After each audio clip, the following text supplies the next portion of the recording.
likubali neno la Mungu na kulitendea kazi.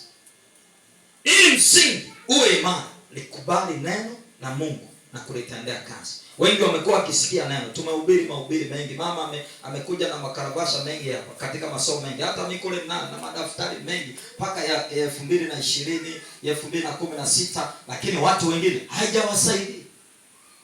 Kwa nini? Kwa sababu wanalisikia neno wanaliacha, na wengine wanaenda kufungia mandazi. Masomo ambao watu wanaachilia. Hiki ni chakula kitokacho wapi? Mbinguni. Kitakusaidia wakati wa safari.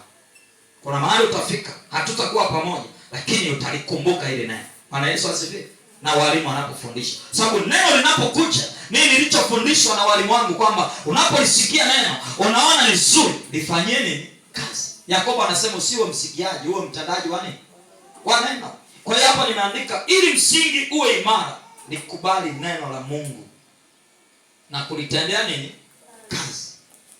Tumalizie na Mathayo 7 mstari wa 24 hadi 27 ili tuombe. Muda umekwenda. Jumapili tutaendelea kidogo. Amina. Mathayo sura ya 7 mstari wa 24 hadi 27. Kitabu cha Mathayo mtakatifu sura ya 7 anasema, ndio, basi kila asikie hayo maneno yangu kuyafanya kufananishwa na mtu mwenye akili aliyejenga nyumba yake juu ya mwamba. Ndio, mvua ikanyesha, mafuriko yakaja, pepo zikavuma, zikaipiga nyumba ile, isianguke, maana misingi yake imewekwa juu ya mwamba.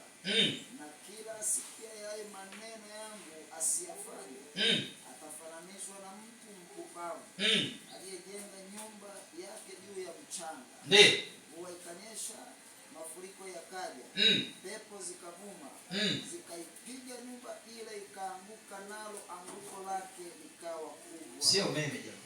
Anguko lake likawa